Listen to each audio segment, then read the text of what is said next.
Hello and welcome to season 2 of Sex is Medicine Reboot, your number one sex education podcast. If you are a sexual rebel and spiritual warrior, let's hear it. I am your host, Miss Devi Ward Erickson, and this season, Elena and I will continue bringing you over 27 years of combined expertise in the field of holistic sexual wellness. We have some very awesome guests this season, so make sure you like and subscribe on all your favorite listening platforms and sign up for updates at holisticsexuality.institute.com so you don't miss a single juicy drop of this wisdom nectar. Hello and welcome back to season 2 of Sex is Medicine Reboot. I am your host, Miss Devi Ward Erickson, and you are listening to your favorite and hopefully number one sex podcast for sexual rebels and spiritual warriors. We will resist and persist. My lovely co-host Elena will be here again very soon to answer your questions about sexuality, spirituality, pleasure, and how we can get some more of all of that. So make sure you're sending us your questions because we love answering them. Today's episode, I am deeply honored to share a wonderful guest, a wonderful human being named Andre Lazarus that I have the pleasure of meeting today. And I'm going to read to you about him. So un momentito. Andre is a somatic intimacy guide and media recognized voice on relationships, sexuality, and embodied connection. His career has followed an unconventional path, you can say that to say the least, from serving in the U.S. Marines to guiding people through the complexities of intimacy and desire.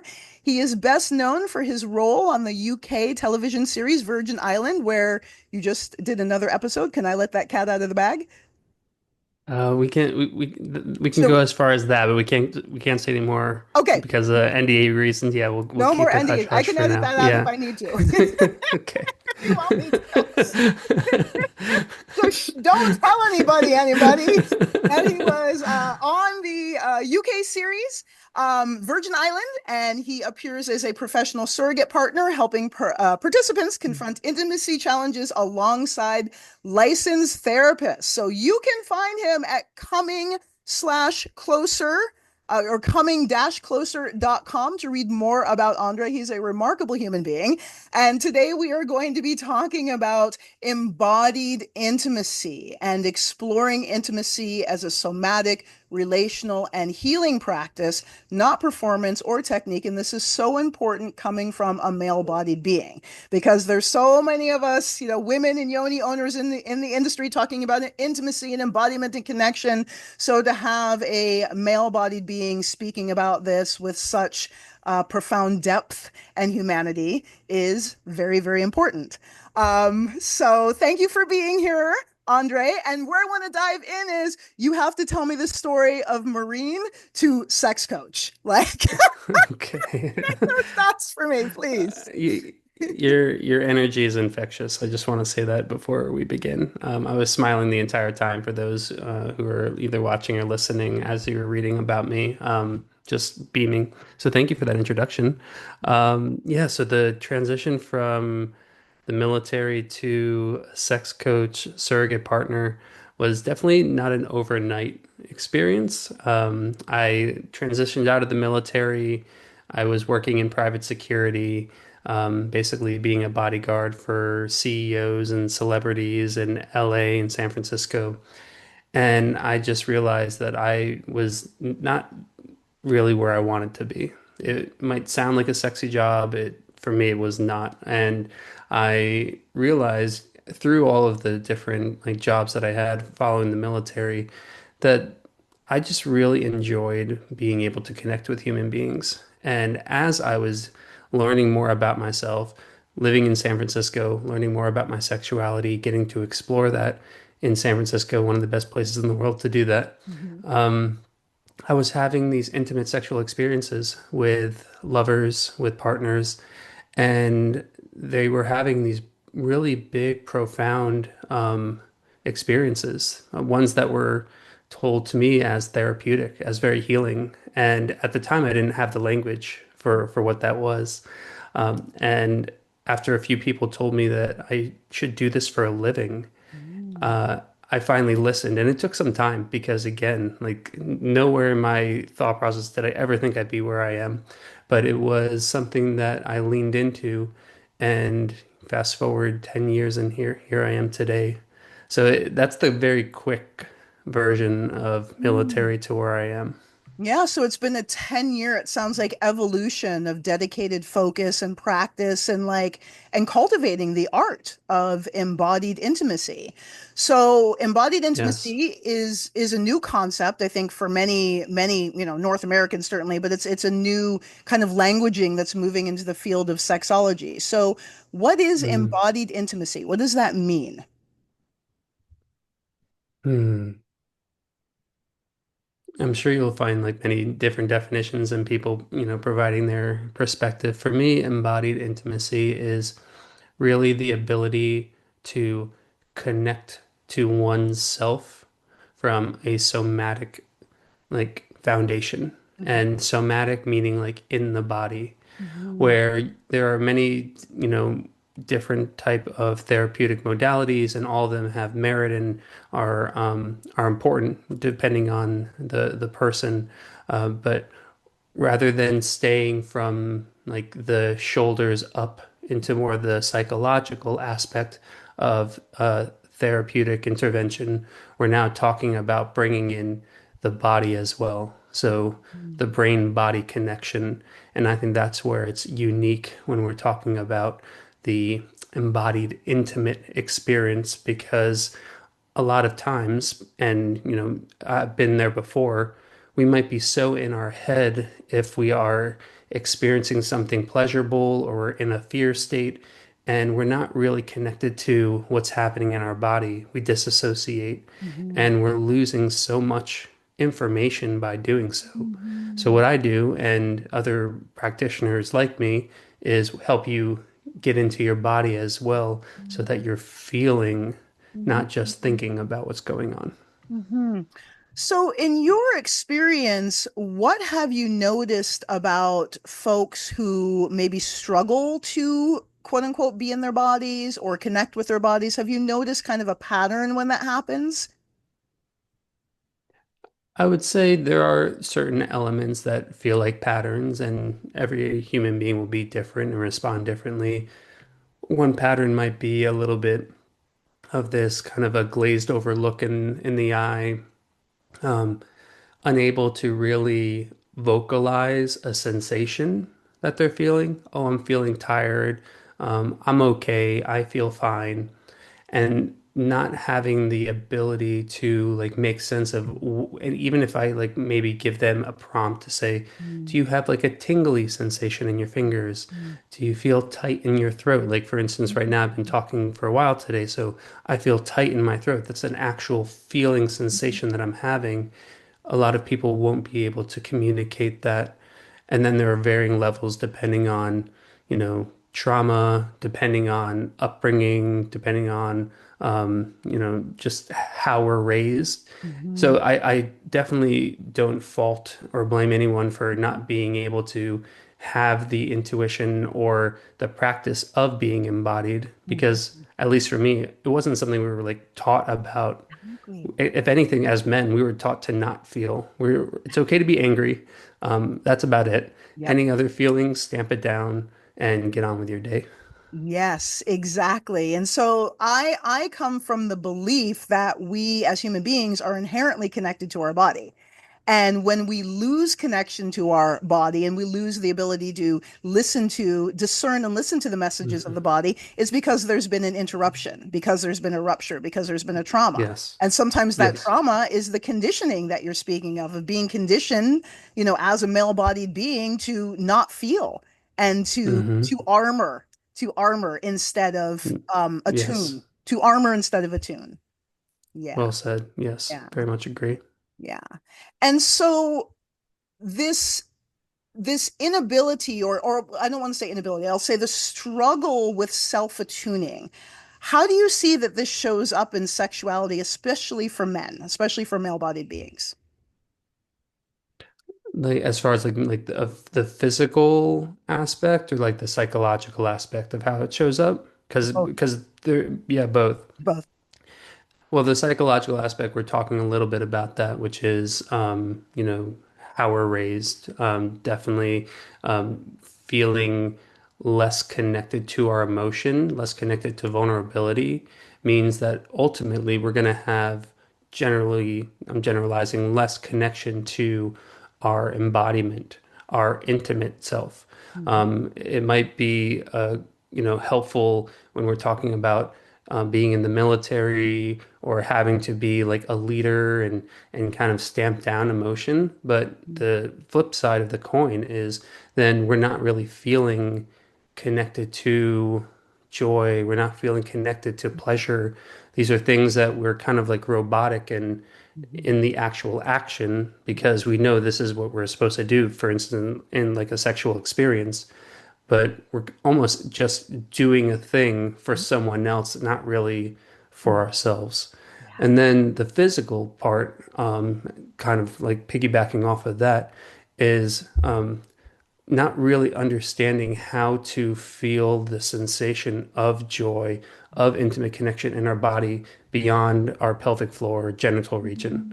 Mm. Like that's why often for the female clients that I work with, they talk about how either quickly penetration happens in sex or how little communication actually happens to be able to build in foreplay, to build in edging, to build in all of the fun journey to what could be penetration. So that's another physical aspect that I see a lot of men that I work with lacking as well.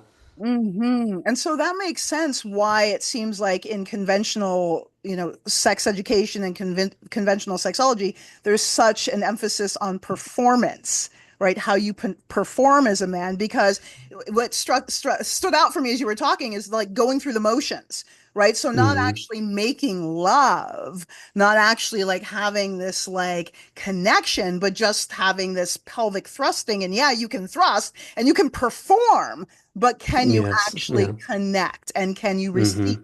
and can you share? And that performance thing seems to be very, very oriented towards men, or yeah, in this culture the performance as a man seems to be a big hallmark of male sexuality.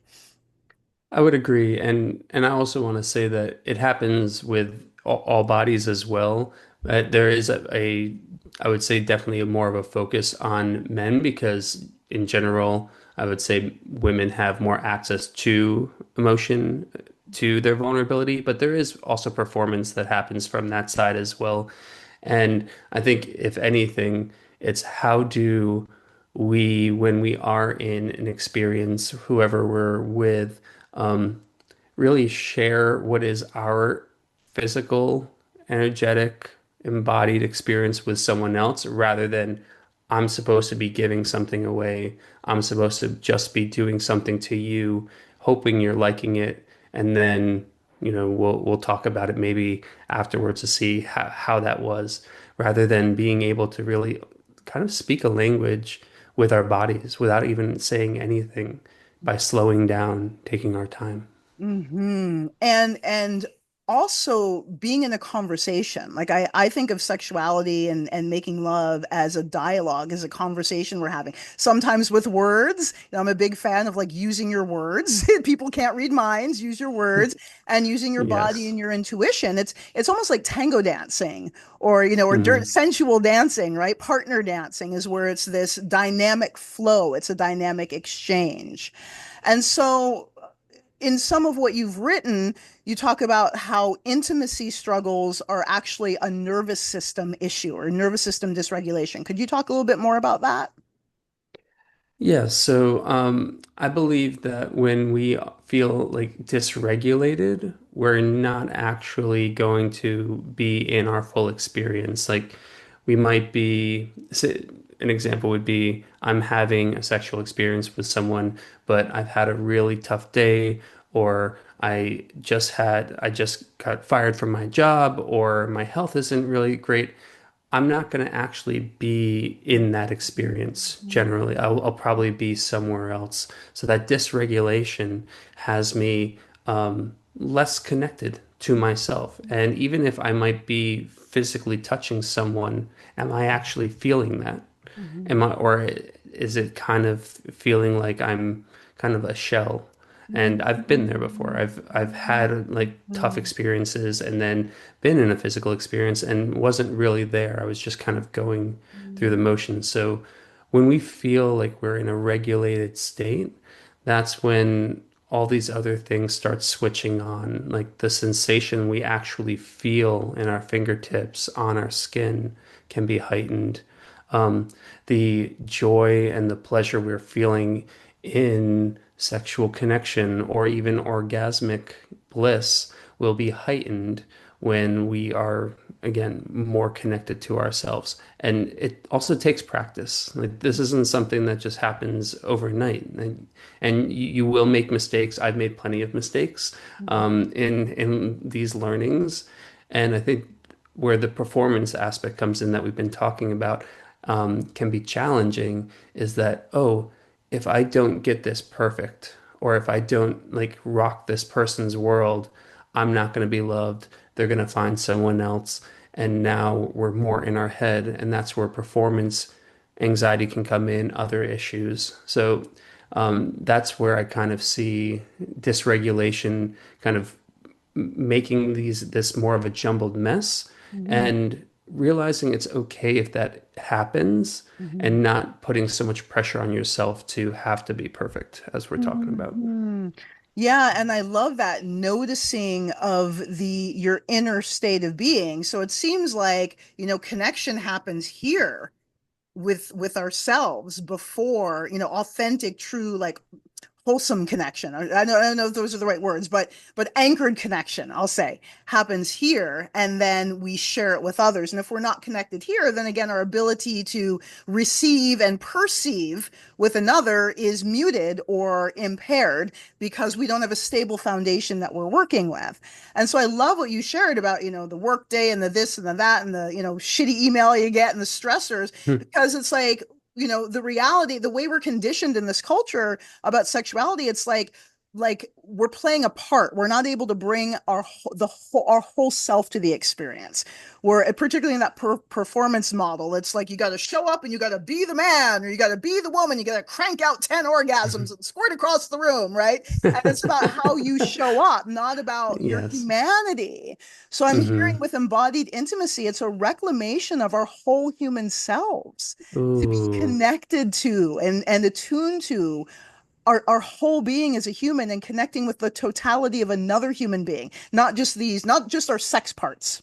That makes Yeah, sense? wow. Oh, absolutely. I was floored by just the statement around like the reclamation. Yeah. Um, that's really beautifully said, and I very much agree with you. I actually there's a few workshops that I teach whenever I travel, and one of them is about the eros that we have living within us Yeah. and how we share that with someone else rather than the performance side of things. Because at least for me, I can tell when I'm in an intimate experience and someone is like providing me something, but they're providing me something because they're like it almost feels like I have to do this Have thing to or share. I'm so like hyper focused on you me Andre that they're not really with me, And and it's I've been fake. there as well. I've been the other person. So when, like you said, when we're able to really reclaim that intimate connection, that embodiment for ourselves, feeling it for ourselves, being selfish, Mhm. and then sharing that, that's when, man, you know, Oh, otherworldly yeah. experiences can take place. That's when it becomes a spiritual experience. Yes, yes, very much. We get to dance in other realms. Yeah. Hmm. And so this shame and this performance mentality, this that we see in society, this performance, I'll call it performance programming that we see in society, how does that work to disconnect us from our authentic desire? Like some of the ways, like if for me, like if I have a picture in my mind of what I think it should look like, then I'm not Hmm. staying attuned to what I feel like, what it feels like. Does that make sense? It does. I mean, I feel like just the connection that we have to, and this is an easy one for me, like the connection that we have to like technology is something that I feel is I'd say slowly, but it's actually happening more rapidly than we even imagine, slowly disconnecting us from our humanness and Yes. how we share that humanness. I was on the metro today, and I purposely make it a goal of mine because I could always be on my phone. It's just so easy to do, Mhm. work or play or, social media. But I purposely don't go on my phone when I'm riding the metro. And it's so fascinating when I do look amongst people. It's so rare to find people looking at each other, Mhm. even if they're with them, even if they're like partnered, even if it's like, a little, a child with their mother. Everyone is on their phone. And also like walking down the street, how many people I like try to like make eye contact with just to say hello. And it's such a we've become so programmed to fear like the unknown when, we see another human being. So right there, I think is one of the ways that we've been really like programmed away from our humanness. And then we're talking about what we perceive if we're looking at porn. If we're looking at porn and saying this is how, or a movie where sex happens in less than 30 seconds, close her off, both Yep. people are orgasming. Now we've created the expectation of this is what I'm supposed to do. I Mhm. mean, I don't know any better. I haven't been taught this in school. I'm supposed to do it this way. But oh man, I'm not even turned on in 30 seconds. What's wrong with me? I Yes. must be doing something wrong. And now that's where the shame spiral starts to get created. So as much as I do love and find the benefits of technology, it allows us to be in Barcelona, Spain, and Costa Rica and have this conversation. Um, I believe that we're becoming overly reliant and not integrating the human aspect of our connection as well. Yeah, amen. Amen. I don't know if you are old enough to remember this, but I'm a Gen Xer, and I very keenly and clearly remember life without computers. I remember life without cell phones. I mean, I held out until like 2014 before I ever got a smartphone because I knew if I Mm, could get my work email on my phone, I would never have a moment's peace. I remember answering machines, like I remember before answering machines, like if you weren't home and somebody called, like you just didn't know, answering machines, yeah. like, oh, I know this, like it was a huge deal, right? So just in I'm my an life, elder millennial. oh, I'm you're an gonna, elder so you're millennial. the So next. I was right on the cusp of I had summer camp where there weren't phones, there weren't video recorders, there was the ability to like be outside and you're excited to be outside. Um, so yeah, I got the first taste of what I think I was the last generation. We're the last generation that knew a time before computers or smartphones. And I feel very blessed for that because those were some really fond memories, albeit also challenging. Don't want to, I don't want to like, provide any false idea that, my upbringing also was challenging as well, but also that being able to enjoy a connection with people that doesn't involve some form of screen or multiple screens, someone on their phone watching TV while also having their computer right here. I don't know the data yet, but I imagine this will come back around eventually. And I think that's why also we have a lot more anxiety in the world. I just started my going back to school for a degree in psychology, Mhm. and the consistent rise of anxiety disorders around the world is just it's rampant. Mhm. And I believe one of the reasons is we're disconnected from nature more. So we're not connected to this earth. And then also we're not connected to the human beings who are walking among it. Yes. So it's really one of those things that I feel we'll need to find our way back. And talking about these practices, talking about embodiment, hopefully more education in school around this subject can, fix some of the things that we broke. Mm-hmm. 100%. And so the reclamation of our attention and our awareness and remembering the body as a resource. How do we start doing that when we're so addicted to these screens? How do we Yeah. start re-resourcing our bodies? How have I you done wish I it? had this. Yeah, I wish I But had you the do simple it. answer to You've done that. it. Yeah. I mean, I feel like I'm doing the best that I can. Mhm. And I think that's what I want to encourage anyone listening to do is where in your life can you change one little aspect of your day that takes you away from the screens and brings you into connection with yourself? Every morning I dance. I dance to one song. I don't have to dance beautifully. I'm not performing for anyone else except for myself, but I dance. I make sure that I spend at least 15-20 minutes where I'm not looking at a screen somewhere in the day, Mhm. and I'll look out the window or I'll lie on the couch and I'll stare at the ceiling just to be able to remember what it's like before all of this stimuli was available to me.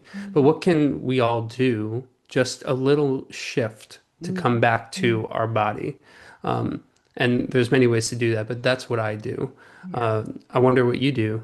Yeah. Davey, do you have a practice daily that you do? Yeah, similarly to you. So, because we are in Costa Rica and we are on an acreage literally in the jungle, we've got thousands of acres of jungle behind us and Mm, beautiful beautiful. open vista in front of us.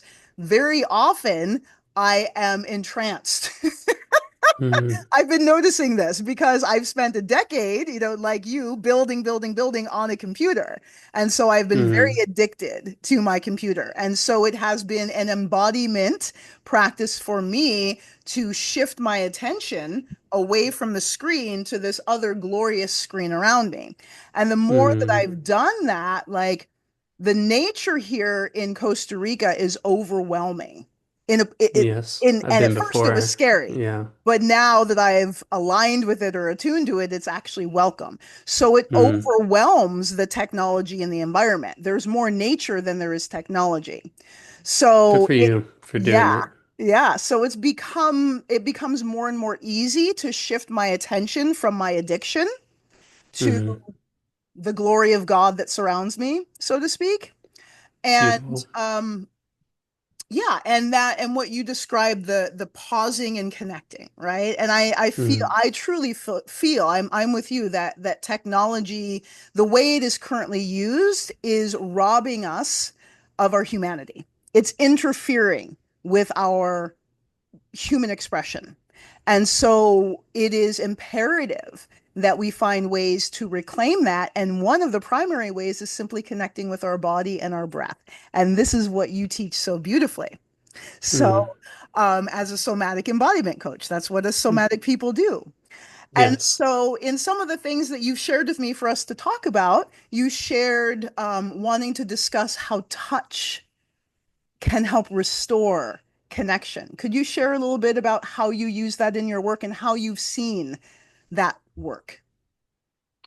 Yes. I feel like an example would be helpful. So I think about if I have ever been in an argument with, say, someone that I'm dating in a relationship, I can get to a point where I'm either getting defensive or they're getting defensive, and you just feel like you're seeing red and you're boiling over, and it feels like it's untenable. Like, where do we go from here?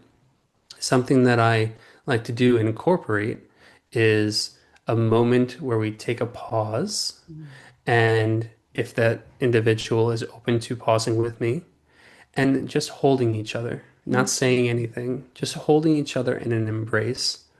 And what happens, at least in my body, is the that heightened state, the nervous system dysregulation starts to come to like a homeostasis, like more of like an equilibrium, my heart rate slows down.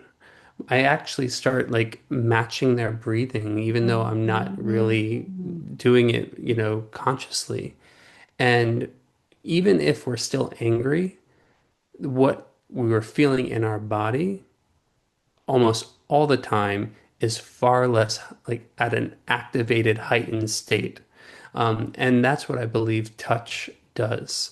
And yes, I mean, we could talk forever about all the other aspects of touch from like pleasure and bliss and sexual connection, but just what I find to be like the healing power of stillness in touch, even if it's Mhm. like someone's having a really tough time, they just lost a loved one, or something at work got them really distressed, and you can just see that visibly they're just kind of stewing in their chair or needing some comforting.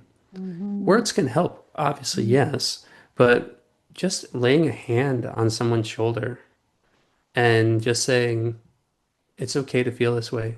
And that touch there allows them to feel like they're not alone. Yeah, the connection.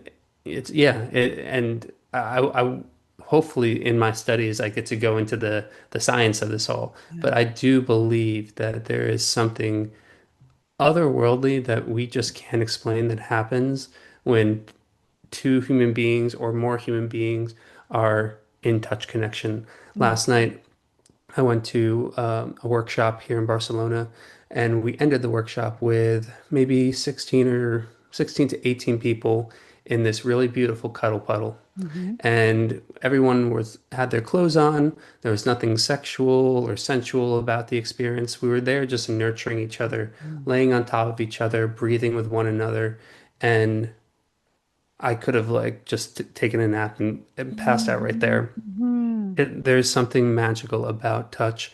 And what I am hoping to find out through my studies and also what I see in the world is when we have more touch connection, Mhm. then I believe we're going to be also a much more connected world. So Mhm. even the person that you might disagree with, their political views or their cultural perspective, um, you'll have more tolerance to be able to just be in a room with someone if we have more connection in touch as well. We're more well I could resourced. go, Yeah, yes, I'm yeah, well, and I could go on all day. it's huge. Yes, thank you.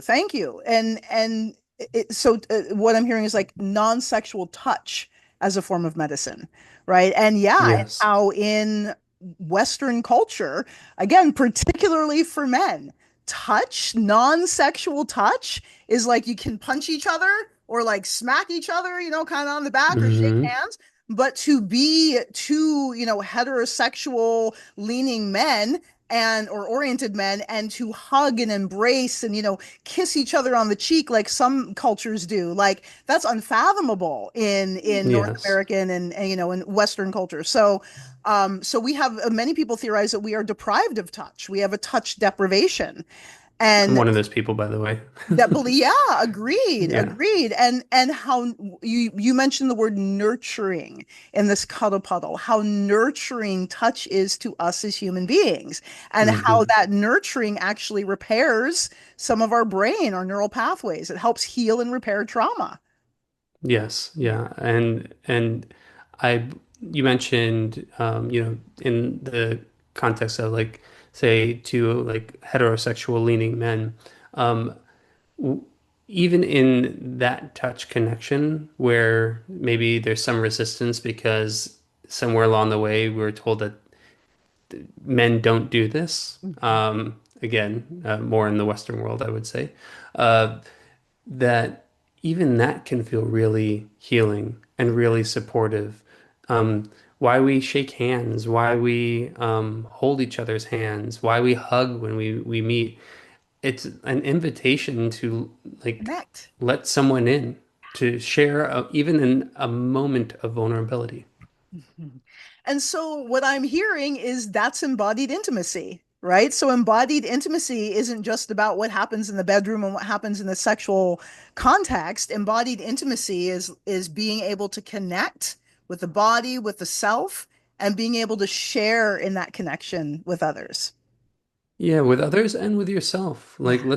let's not discount like the power of putting our own hand on our heart, or if we're feeling like overwhelmed, like putting our hands on our head and just feeling the heat from our scalp, or rubbing our legs because, we're needing to feel grounded.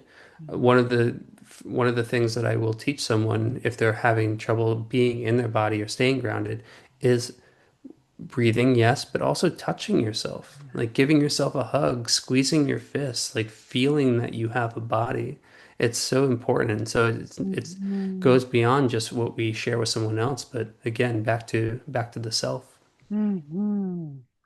So, for folks who are really wanting to experience sex as medicine, sex as a healing practice, what are some of the ways that you guide couples to attune to themselves and attune to each other? Mm. Well, there is the coaching aspect that I do, which is both in person and virtual, and with couples. I enjoy focusing on the individual Mhm. and how they can be in their highest potential that they then share with someone else rather than, and I preface this before anyone comes on as a client with me who is in a partnership. I'm not there to save the relationship.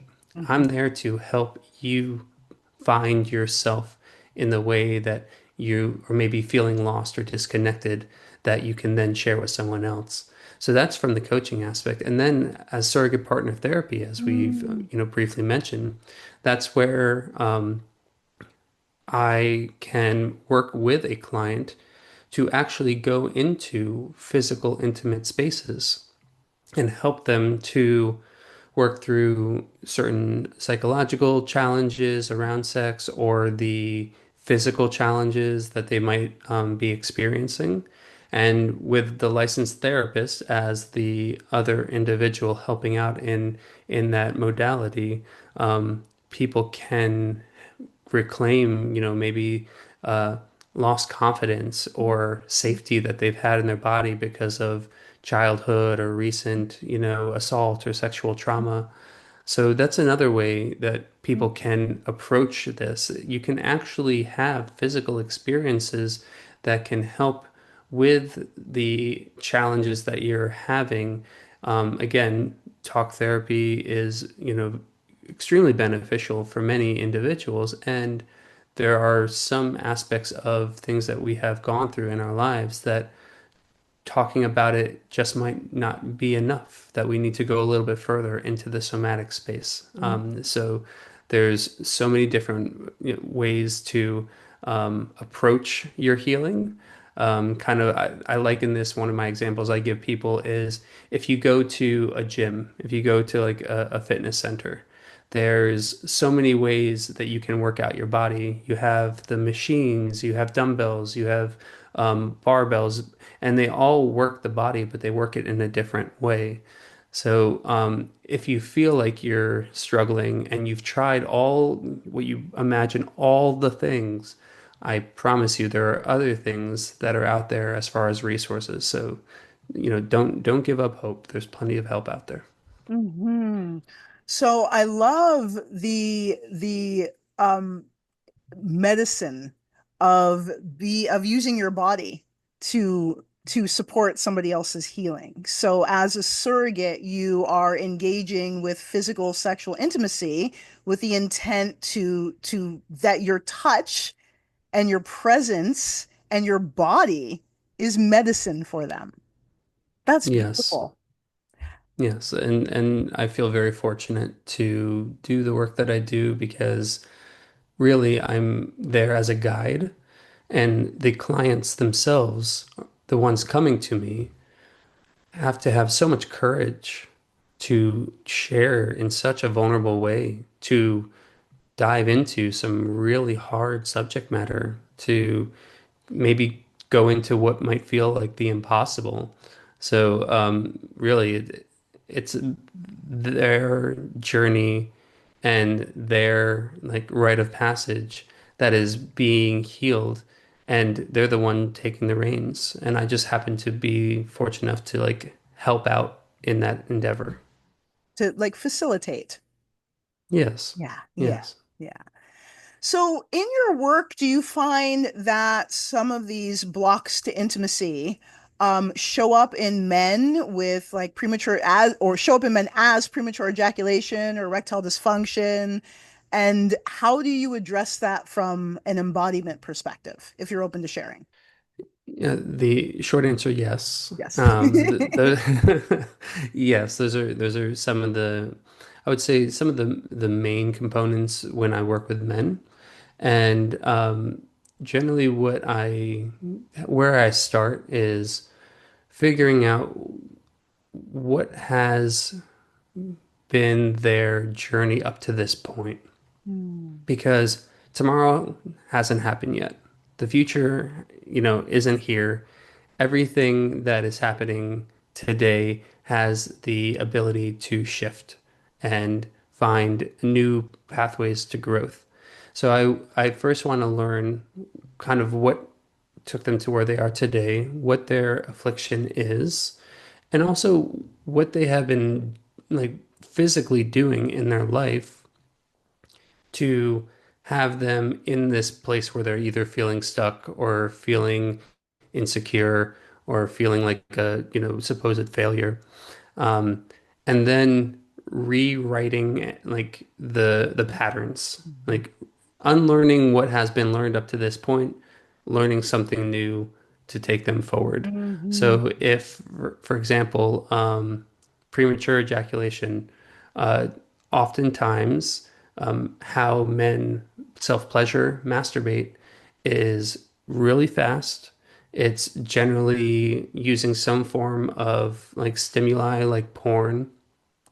And if you're doing that year over year over year, it's no wonder that when you're getting to the actual experience of being with someone, that you're having a faster ejaculation.